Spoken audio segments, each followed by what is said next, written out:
Hello friend, welcome back to our channel. आज की video में करते हैं कुछ इम्पोर्टेंट एमसीक्यू क्वेश्चन। तो मूव करते हैं आज के अपने फर्स्ट प्रश्न पे। तो ये रहा हमारा पहला क्वेश्चन, जिसमें आपसे पूछा गया है कि in which year did SAPTA came into effect, यानी जो साप्टा है वो किस वर्ष से लागू हुआ।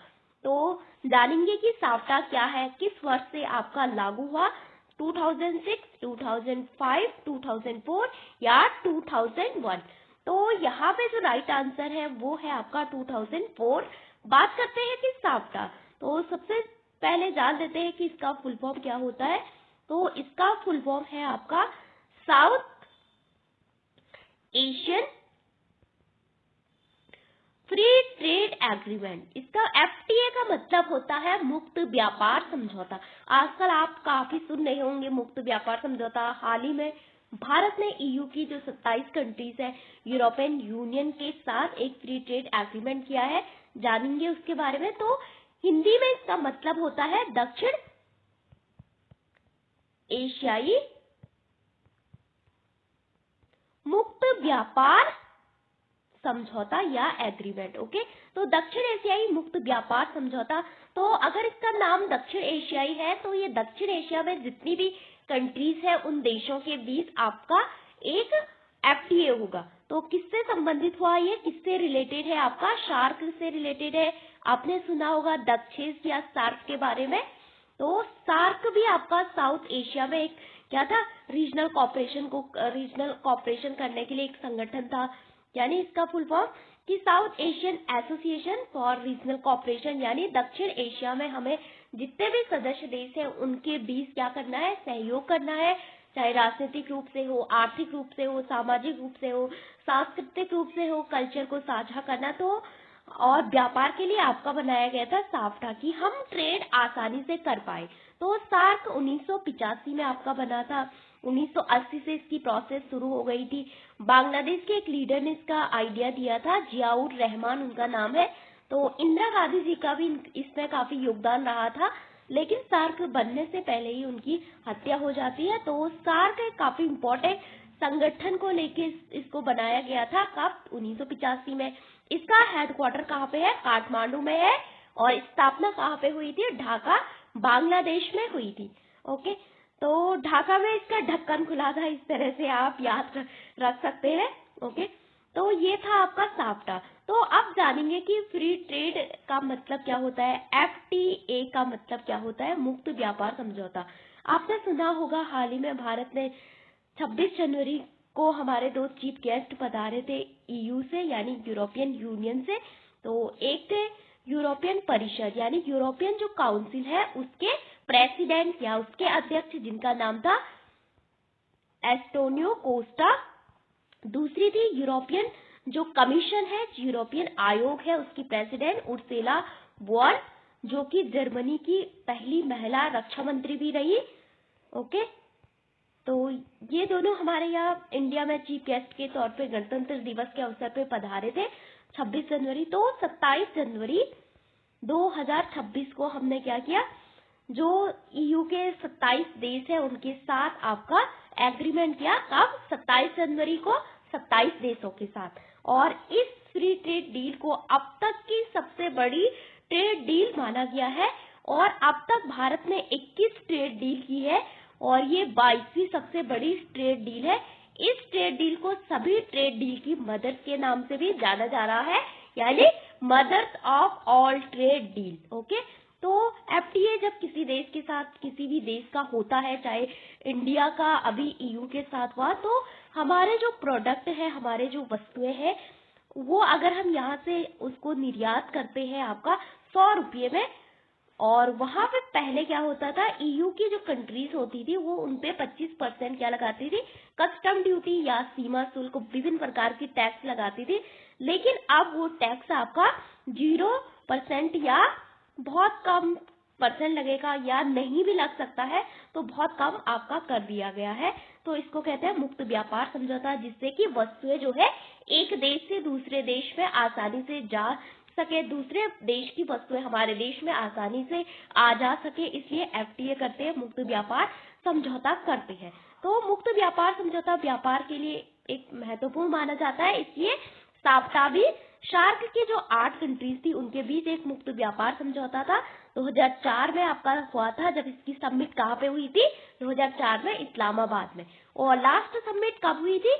2016 में होनी थी बट नहीं हुई, पाकिस्तान के इस्लामाबाद में होनी थी, लेकिन पाकिस्तान के द्वारा इंडिया पे अटैक किया गया था। तो दोनों देशों के बीच जो विवाद है उस कारण से शार्क की जो रेलिवेंस है काफी कम हो गया है वर्तमान समय में।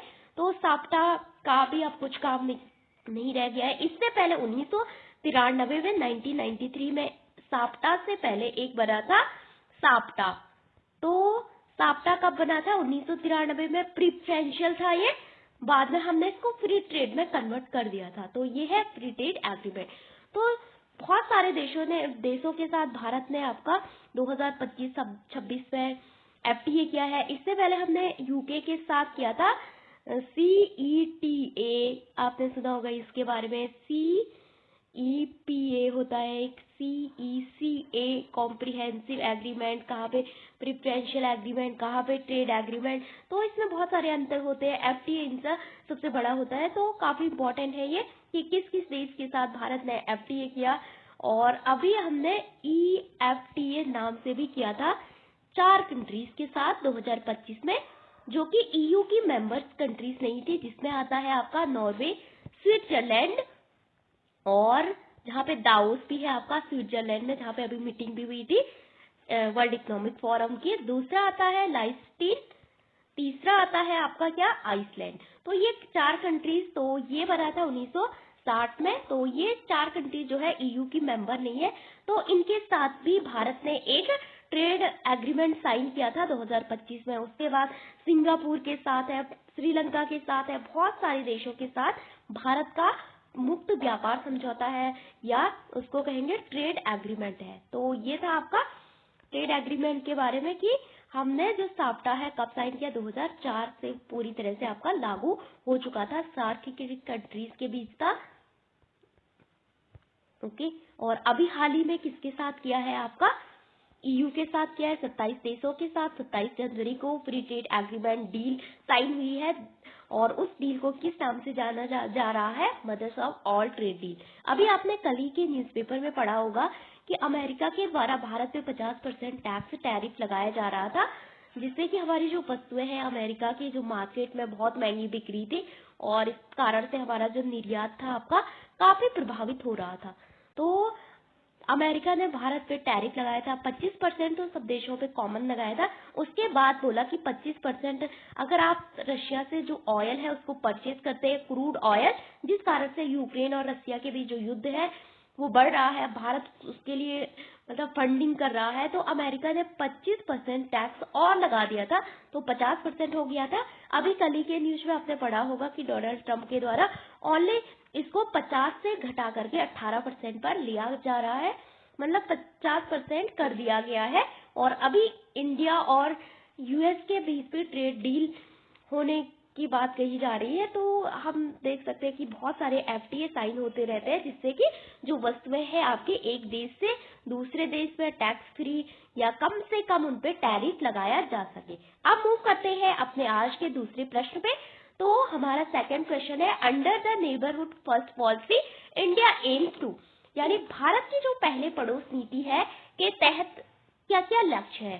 तो पहले पड़ोस की नीति कब आई थी? 2014 में आई थी। तो 2014 में किसके द्वारा लाई गई थी? प्राइम मिनिस्टर नरेंद्र मोदी जी के द्वारा, जब वो पहली बार भारत के PM बनते हैं 2014 में। तो जब उनका शपथ ग्रहण समारोह होता है, यानी स्वेरिंग सेरेमनी होती है, वहां पे किसको इनवाइट किया गया था? पहले शपथ ग्रहण समारोह में प्रश्न भी पूछा गया था आपका 2025 UGC नेट में। तो शार्क के जो शासनाध्यक्ष है, राष्ट्राध्यक्ष है, उनको आपका इनवाइट किया गया था, चाहे वो राष्ट्रपति हो शार्क देशों के, चाहे वो प्रधानमंत्री हो, उन सबको इनवाइट किया गया था कि हम अपने पड़ोसियों के साथ अपना जो संबंध है उसको अच्छा करना चाहते हैं, अपने जो रिलेशन है उसको और बेटर करना चाहते हैं, चाहे वो आर्थिक संबंध हो, किसी भी प्रकार के संबंध हो, ओके, चाहे वो विदेश नीति के तहत हो। तो आपने अटल बिहारी वाजपेयी जी का एक महत्वपूर्ण कोटेशन भी पढ़ा होगा कि आप सबको बदल सकते हैं लेकिन आप अपने पड़ोसी को नहीं बदल सकते हैं। तो मोदी सरकार की नीति थी पहले पड़ोस नीति, इसलिए उन्होंने पहली यात्रा भी भूटान की थी 2019 में, जब उनकी दोबारा से वो भारत के प्राइम मिनिस्टर बनते हैं। तो किसको इनवाइट किया था अपने शपथ ग्रहण समारोह में? बीमस्टेक की जो कंट्रीज है, और यहाँ पे बीमस्टेक की वो कंट्री जो कि बे ऑफ बंगाल के रीजन से लगी हुई जितने भी देश है वो है उसमें पाकिस्तान नहीं है, इसलिए भारत ने अब बीमस्टेक पे फोकस करना शुरू कर दिया। बीमस्टेक कब बना आपका? 1997 में। तो म्यांमार हो गया, थाईलैंड हो गया, ये इसके मेंबर्स है, काफी इम्पोर्टेंट है। तो क्या करना है हमें?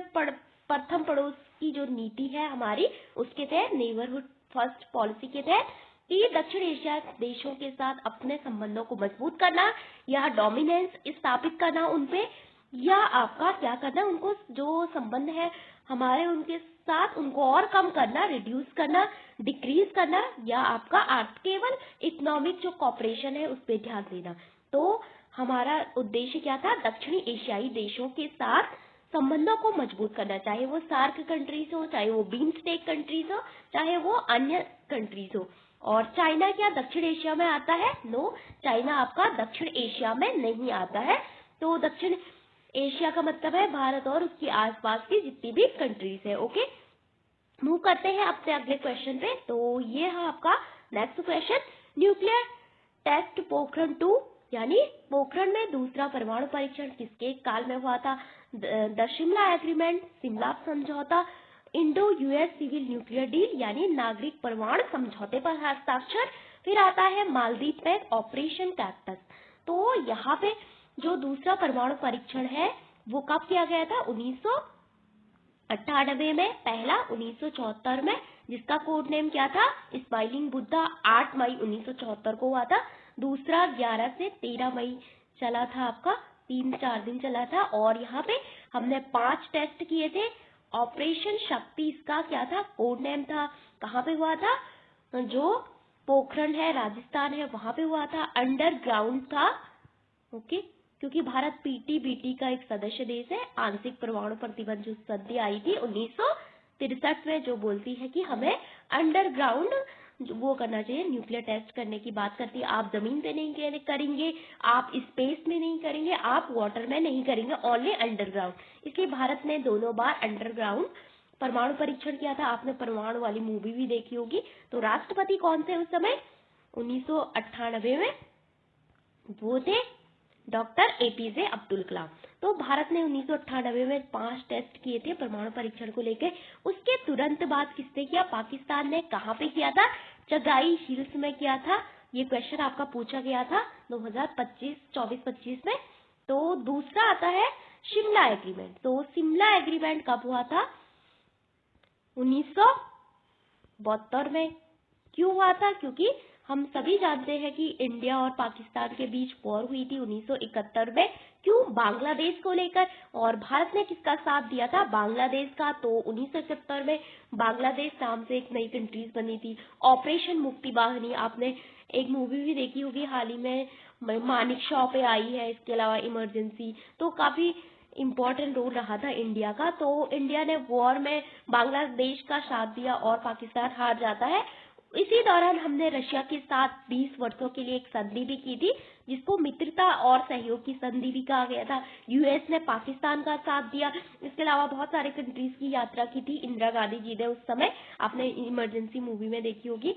तो ये शिमला एग्रीमेंट जो था, इंदिरा गांधी और पाकिस्तान के जो प्राइम मिनिस्टर थे और जुल्फिकार अली भुट्टो के मध्य हुआ था, जो कि याहिया खान के बाद पाकिस्तान के प्राइम मिनिस्टर बने थे। यहाँ पे बेनजीर भुट्टो भी, उनकी बेटी जो थी बाद में प्राइम मिनिस्टर बनती है, वो भी पधारी थी। और तब हमने ये वो किया था शिमला एग्रीमेंट। यहाँ पे पीओके वापस लेने की बात की गई थी, लेकिन ऐसा नहीं हो पाया और युद्ध विराम की घोषणा की गई, समझौता किया गया। जो पाकिस्तान के 93,000 जो सैनिक हमारे पास थे उनको वापस किया गया। इसके अलावा बहुत सारी जमीनें जीती भी थी, उसको भी वापस किया गया। तो कहा कि अब हम दोनों देश मध्यस्थता के माध्यम से क्या करेंगे? अपना जो भी विवाद है उनको हल करेंगे। तो शिमला समझौता काफी इम्पोर्टेंट था। कब हुआ? 1972 में। 1972 में ही हमने बांग्लादेश के साथ मित्रता और सहयोग की संधि की थी। उस समय वहां के पीएम कौन थे? शेख मुजीबुर रहमान, जिसको वहां के राष्ट्रपिता भी माना जाता है। और 1975 में इनकी हत्या की गई थी। इनकी बेटी कौन है? शेख हसीना, जो अभी इंडिया में है। वहां पे आपने सुना होगा मिलिट्री रूल है। तो बांग्लादेश का ये काफी इम्पोर्टेंट है, भारत की राजनीति को काफी प्रभावित करती है बांग्लादेश में जो भी घटनाएं होती है। इसके अलावा यहाँ पे एक बहुत सारे हमने पीस ट्रीटी साइन की है बहुत सारे देशों के साथ। पहले तो सबसे पहले जब हम आजाद हुए तो हमने किसके साथ की? भूटान के साथ मित्रता और सहयोग की संधि की। 2007 तक भारत ही भूटान की जो विदेश नीति थी उसको बनाता था। ओके, फिर आता है आपका नेपाल के साथ। 1950 में हमने मित्रता और सहयोग की संधि की। फिर किया किसके साथ? सोवियत रशिया के साथ शीत युद्ध के काल में की। बहुत सारों ने बोला कि भारत जो है सोवियत रशिया की तरफ जा रहा है, जबकि हमारी जो गुटनिरपेक्ष की नीति थी कि हम दोनों में से किसी के साथ भी नहीं जाएंगे। फिर 1972 में बांग्लादेश के साथ। तो ये 4-5 काफी इंपॉर्टेंट है। अब आगे बढ़ते हैं। भारत और अमेरिका के बीच सिविल न्यूक्लियर डील कब हुई? ये 2005 में हुई।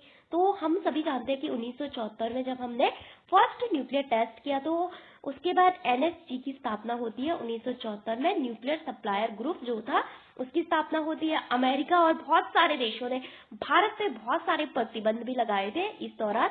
तो काफी बाद में इंडिया और यूएस के रिलेशन जो है अच्छे होते हैं 2000 के आसपास। जब अमेरिका पे अटैक होता है उसके बाद अमेरिका कहता है कि पूरे देश जो है मेरे साथ है या आतंकवाद के साथ है, इस तरह से उनका जो कोटेशन था। ओके, तो ये काफी इंपॉर्टेंट है। तो कब हुआ? 2005 में। इसको क्या बोला जाता है? 1-2-3 एग्रीमेंट भी कहा जाता है। और उस समय भारत के पीएम कौन थे? डॉक्टर मनमोहन सिंह। ओके, और 2005 में ये हो गया था, लेकिन कब लागू हुआ? आपका 2008 में। इस बीच हमने फ्रांस के साथ भी किया था 2008 में। तो ये काफी इंपॉर्टेंट है। दूसरा हम बात करते हैं ऑपरेशन कैक्टस। तो ऑपरेशन कैक्टस मालदीव में भारत के द्वारा लागू किया गया था ऑपरेशन था ये। वहां पे कुछ चल रहा था उस समय। वहां पे जो गवर्नमेंट थी उसको मतलब अच्छे से काम नहीं कर रही थी। इस समय भारत की पीएम कौन थे? राजीव गांधी। इससे पहले 1987 में हमने श्रीलंका में इंडियन पीस कीपिंग फोर्स भी भेजी थी, जो लिट्टे को हराने के लिए। जो श्रीलंका में दो समुदाय थे उनके बीच क्या चल रहा था? युद्ध चल रहा था आपस में, तमिल और सिंहली समुदाय जो थे। तो ये काफी इंपॉर्टेंट है। बहुत सारे चीजें आपकी क्लियर हो गई होगी, आगे डिटेल में पढ़ेंगे। ओके, तो अब मूव करते हैं आगे। तो अरेंज द फॉलोइंग, आपको इसको अरेंज करना है। इंदिरा डॉक्ट्रिन कब आई? गुजरात डॉक्ट्रिन कब आई? एक्ट ईस्ट पॉलिसी कब आई? And connect central Asia policy कब आई? तो पहला आता है इंदिरा डॉक्ट्रिन।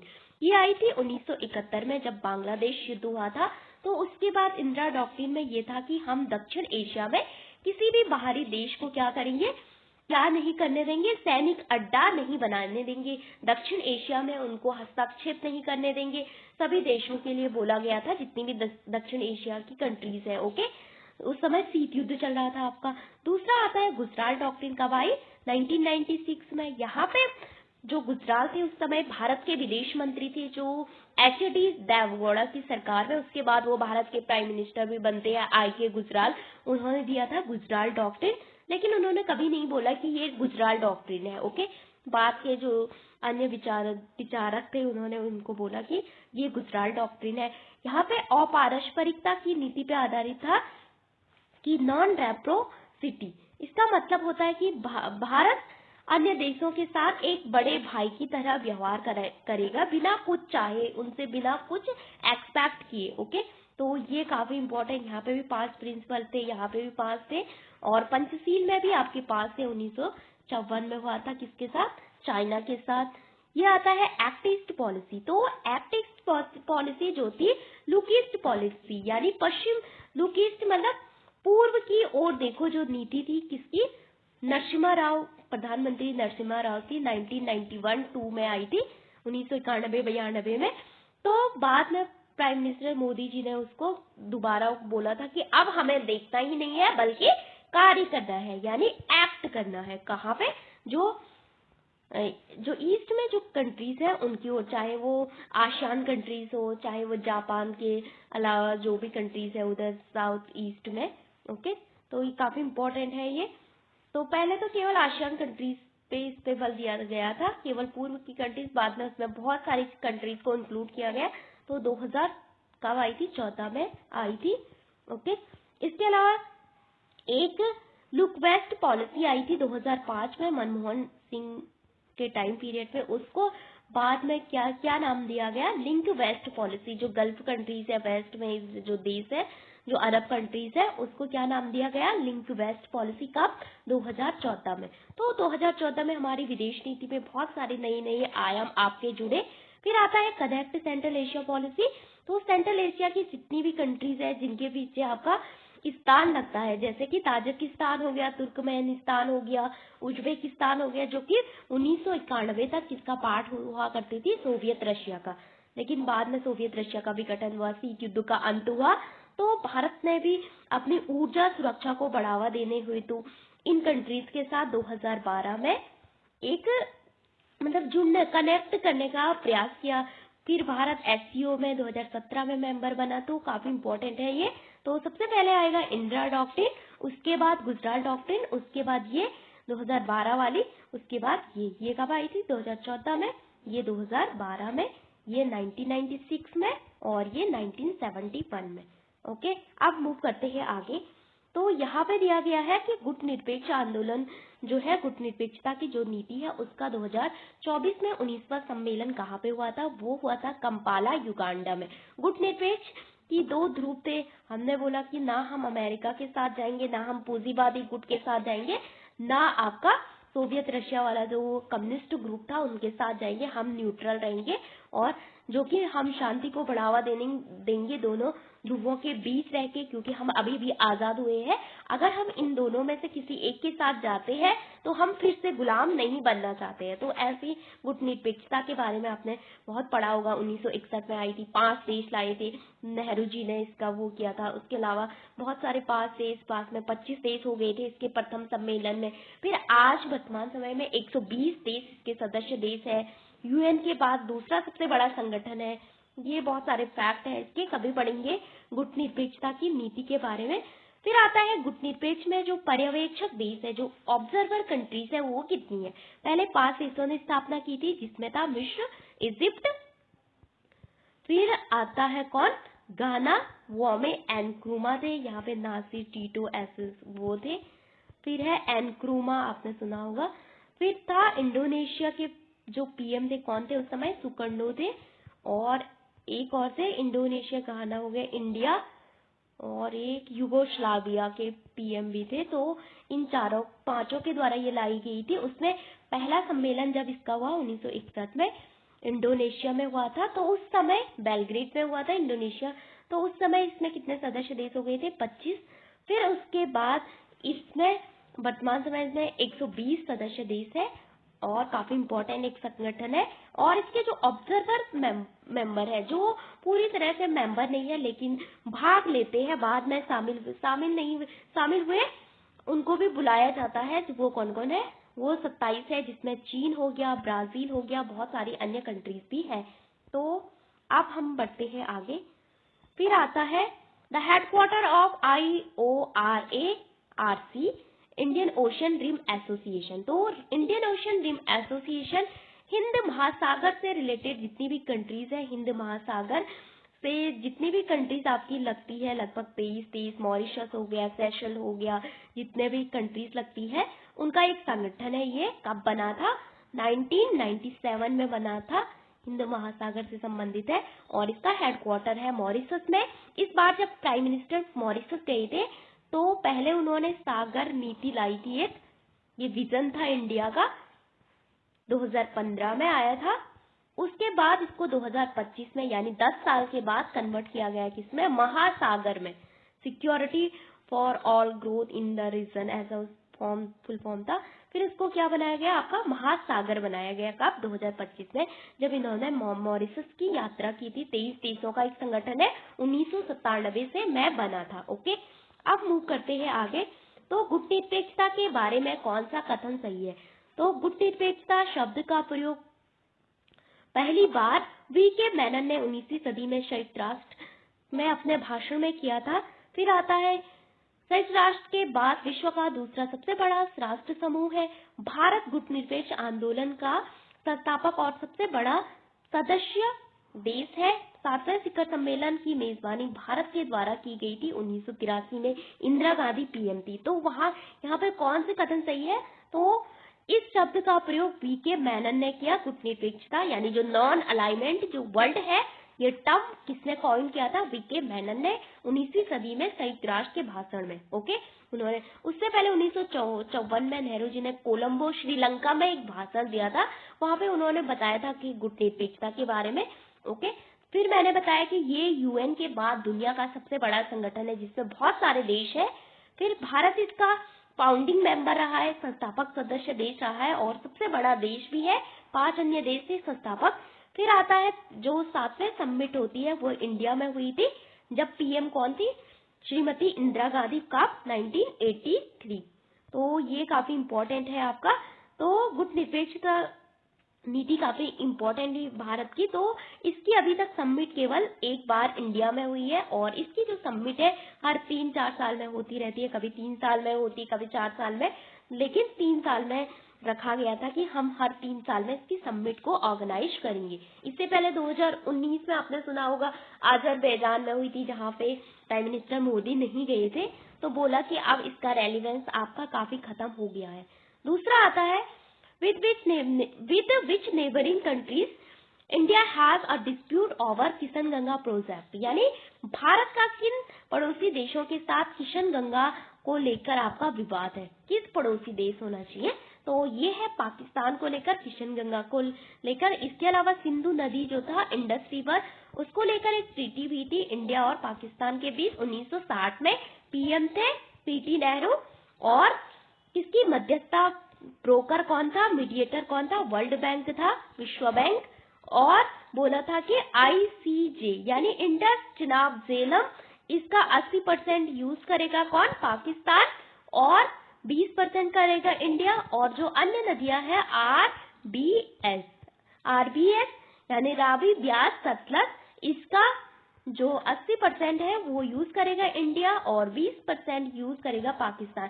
काफी लंबे समय तक ये ट्रीटी दोनों देशों के बीच काफी अच्छे से चल रही थी। कितने भी विवाद आए, लेकिन इस ट्रीटी को सबसे सक्सेसफुल माना जा रहा था। लेकिन 2025 में भारत ने इसको खत्म कर दिया है। भारत जब पहलगाम अटैक हुआ उसके बाद हमने इस ट्रीटी को भारत सरकार के द्वारा क्या किया गया? खत्म कर दिया गया। बीच में अब कहा कि हम पाकिस्तान को पानी नहीं देंगे। ओके, नेपाल के साथ किसके साथ विवाद है? काला पानी हो गया और बहुत सारी नदियां, काली नदी को लेकर, उसके ओरिजिन को लेकर नेपाल के साथ ये विवाद 2000 आपका काफी चल रहा था। और चाइना के साथ ब्रह्मपुत्र को लेकर कि जो डैम बना रहा है चाइना, ब्रह्मपुत्र पे बहुत सारे डैम कंस्ट्रक्ट कर रहा है, जिसके भारत का जो नॉर्थ ईस्ट है उसके लिए काफी खतरा है। बांग्लादेश के साथ तीस्ता हो गया। फिर आपका कुशियारी जो नदी थी, कोशियारी ऐसे करके है, कुशियारा नदी, नॉट कोशियारी, कुशियारा नदी को लेकर। इसके अलावा एक समझौता हुआ था 1996 में गंगा नदी को लेकर, जो कि फरक्का बांध ऐसे कुछ करके, तो उसको रिवाइज करना था 2026 में। ये शेख हसीना जी तब प्राइम मिनिस्टर थे, लेकिन ये आपका 2026 में रिवाइज होना था। देखते हैं क्या होता है आगे। तो हमें नदी से लेकर बहुत सारे देशों के साथ जो विवाद है उसको भी याद रखना है। ओके, तो ये था, इसका आंसर क्या था? पाकिस्तान। ओके, मूव करते हैं अपने अगले क्वेश्चन पे। तो यहाँ पे ये काफी न्यूज में रहा, ये मैंने करंट अफेयर से आपका लिया है।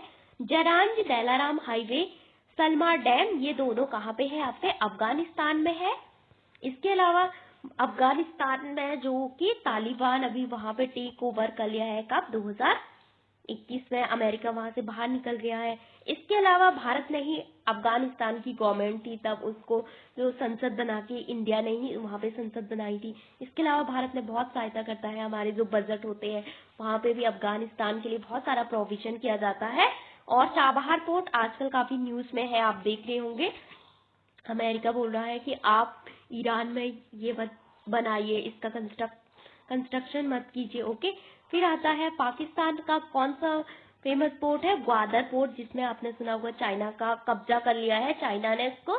और चाइना का जो BRI प्रोजेक्ट है वहीं से आपका CPEC यानी जो CPEC से होके यहाँ CPEC BRI जो प्रोजेक्ट है वो POK से लेकर आपका ग्वादर पोर्ट से लेकर अरब सागर इन देशों को जोड़ने का प्रयास भी आपका करता है।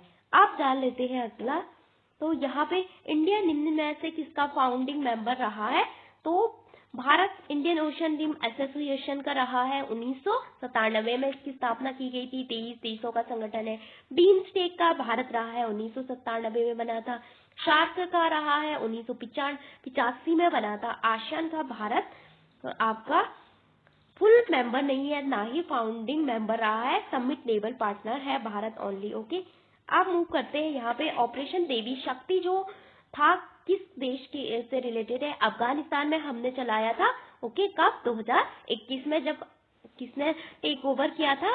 तालिबान 2.0 ने। ओके, अमेरिका वहां से चला गया था अपने नागरिकों को वापस लाने के लिए। इसके अलावा ऑपरेशन गंगा यूक्रेन में चलाया गया था। ऑपरेशन दोस्त आपका एक भूकंप आया था तुर्की और सीरिया में, वहां पे। ऑपरेशन कावेरी हाल ही में दक्षिणी सूडान में। इसके अलावा ऑपरेशन नेत्री नेपाल में। ऑपरेशन राहत हो गया, ऑपरेशन संकट मोचन हो गया, ये काफी इंपॉर्टेंट है। और ऑपरेशन सिंदूर हाल ही में कहा किसके लिए? पहलगाम जो अटैक हुआ था उसके विरुद्ध वो किया गया था। तो ये थे कुछ क्वेश्चन जहाँ पे हमने देखा। पहला क्वेश्चन एक बार रिवाइज कर लेते हैं। यहाँ पे हमने समझा कि FTA के बारे में। साफ्टा क्या था, किस वर्ष लागू हुआ? साफ्टा क्या था? जो P से शुरू हुआ था आपका, 1993 में आया, फिर साफ्टा आया। फिर हमने देखा कि पहले पड़ोस नीति कब आई? 2014 में आई। क्या क्या इसके इम्पोर्टेंट फैक्ट थे? तो यहाँ से आपका प्रश्न पूछा जा सकता है। फिर यहाँ पे एक मैच द फॉलोइंग जैसा क्वेश्चन मैंने बनाया था, लेकिन वो अच्छे से आपका बना नहीं। यहाँ पे अरेंज द फॉलोइंग था। इसके बाद आपका गुटनिरपेक्ष आंदोलन के बारे में था। अब हम NCERT में काफी अच्छे से पढ़ेंगे। 12th की जो NCERT है काफी इम्पोर्टेंट है। फिर हम पढ़ेंगे आपका गुटनिरपेक्ष में पर्यवेक्षक देशों के बारे में। देखा कि 17 पर्यवेक्षक यानी ऑब्जर्वर कंट्रीज है। ओके, फिर आता है यहाँ पे जो इंडियन ओशन रिम एसोसिएशन है। हमने देखा कि 1997 में बना। 23 देश है, हिंद महासागर से सटे हुए बहुत सारी कंट्रीज है। मॉरिशस हो गया। ओके, फिर ये हमने देखा। फिर हमने देखा ये जो हाईवे वाला है काफी इंपॉर्टेंट है, करंट अफेयर से रिलेटेड है आपका। फिर ये इंडिया किस किसका मेंबर रहा, किस किसका नहीं रहा।